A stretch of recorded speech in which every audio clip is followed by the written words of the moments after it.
Today I'm going to take you guys with me exploring the Royal Botanic Garden in Edinburgh. We live in Leeds, so it was about a 4.5 hour drive. I was just chilling with the dogs, but it did not take them long to fall asleep, so it was pretty chill. I've never been to Scotland before, so I was quite excited. As soon as you enter the gardens, it just instantly feels like you're in a magical fairy tale. There's just so much colour and variety.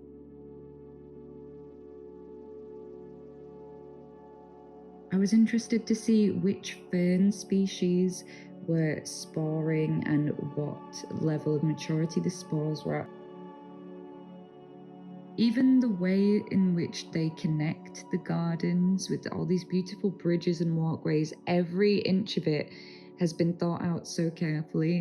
I headed on to the hilltop garden, which had a lot of nice different kinds of moss, some colourful perennials, all different textures and rock formations.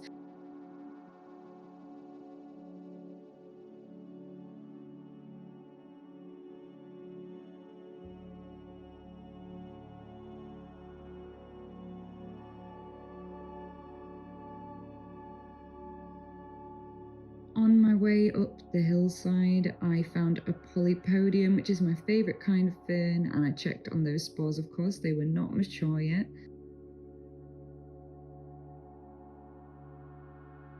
Then we come on to my favourite part. This is still in the hilltop garden, and it was such a beautiful waterfall.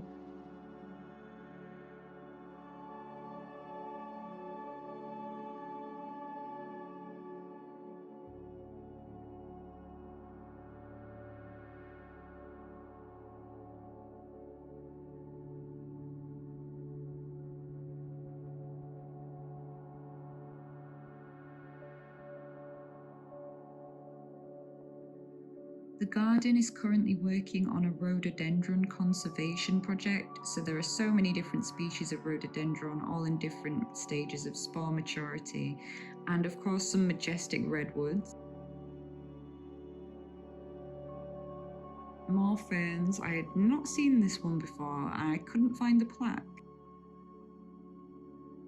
And then I came across the stumpery, which I really liked, even though it's just a little area, because I love mosses. And it was interesting to see the different types of lichen and moss living on this wood.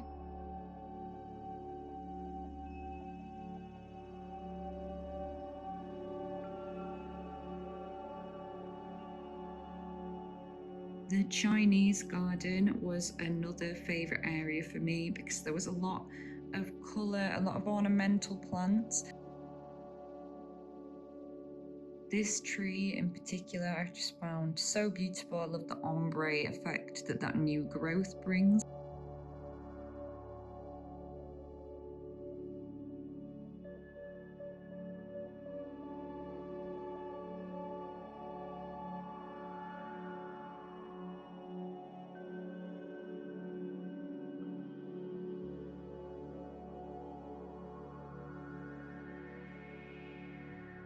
And as you walk around the Chinese garden area, there are just so many lovely bodies of water full of lily pads and a whole bunch of biodiversity and some really cool plants. There was this very cool structured silver flowering plant.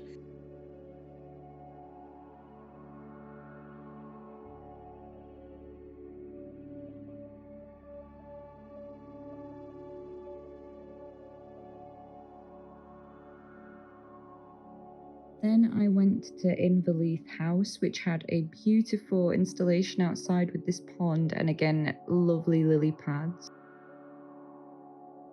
And I wanted to go in here because I knew they were having an art exhibition and I wanted to check it out. You really need smell-o-vision for this because the sensory experience when you walked into this room, it just smelled so lovely and strong of eucalyptus. It was a very interactive exhibition and there were a lot of historical samples of plants. There are also a lot of cool artifacts and just unusual bits and bobs and scientific things to see, and of course, some artworks. There was also a video about prickly pear. It was a multi floor exhibition, and the top one really focused on a puntier.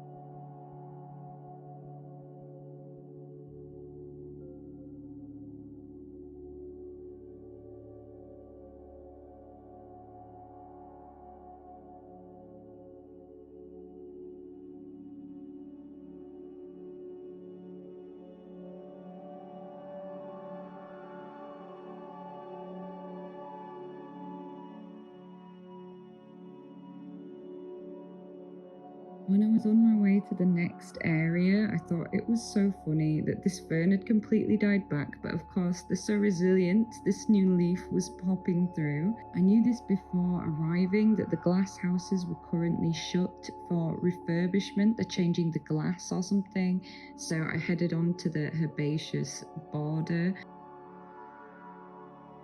Even though borders are a very simple concept, I just love the combination of colours.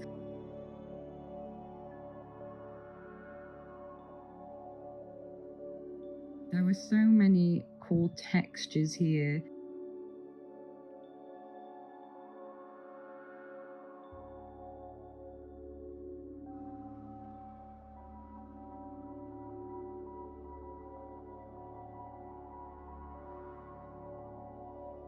This plant really caught my eye because it was so jet black, it doesn't show up properly on camera, and then some absolutely stunning rudbeckia.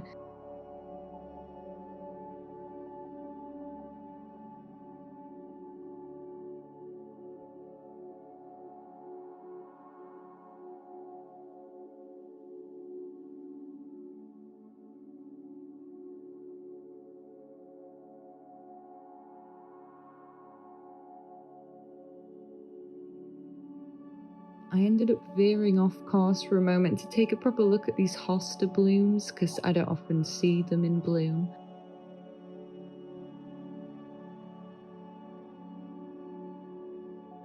And they even had this cute little insect hotel, which I loved.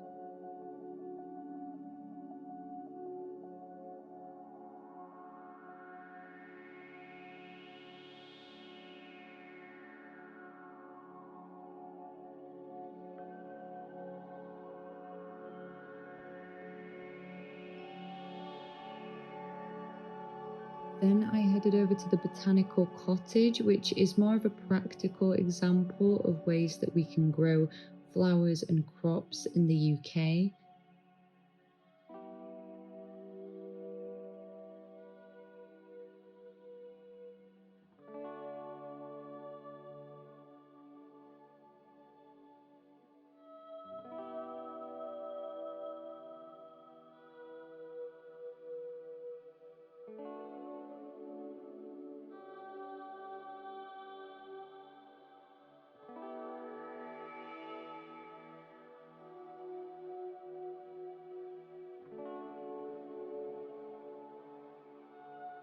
This is kind of overview of their raised bed area. Then I went round the corner to the alpine house, and I really liked this area because alpine plants, I just love the way that they grow.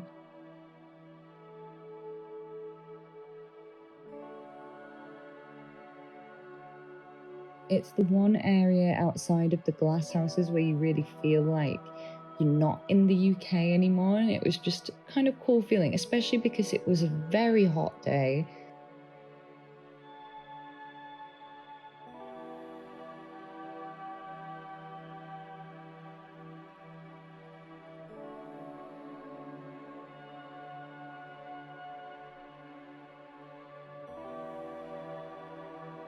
So many cool species were in this kind of caged area. I mean, look at that crazy bloom. What even is that? At this point, my housemate rang me and said, "Sophie, we need to pick you up, but we're at the complete opposite end of the garden to where you are right now." So I ran to the other end of the garden and I exited through the west gate. Little clip here of the entrance to the shop, which I did not go in. Then we had to drive for a few hours back down out of Scotland to go to our campsite.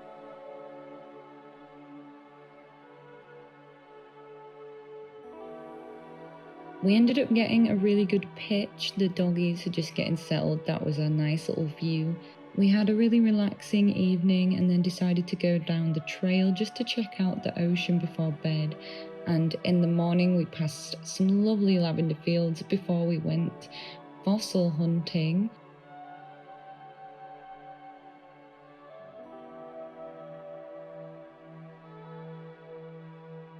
The views were lovely. Harry and Aaron were going to focus more on fossils. I was more bothered about plants, so I was having a little nosy at what different kinds of coastal plants I could find.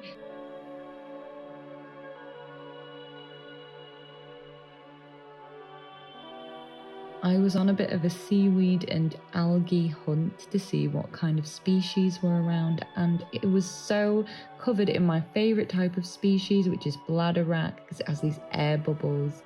It's kind of like you're walking on bubble wrap. This little friend found me, and then I found a load of little baby eels. I think they're baby eels in tidal pools. I started looking through the tidal pools. There's also a crab here if you can spot it. We hung out in this spot for a little bit and then we decided to go and get some lunch before driving all the way back. I hope you guys have enjoyed this little travel vlog and getting to see some of the different plants and stuff that I saw on my trip. Thank you so much for watching. You are wonderful, and I hope that you have a lovely rest of the day.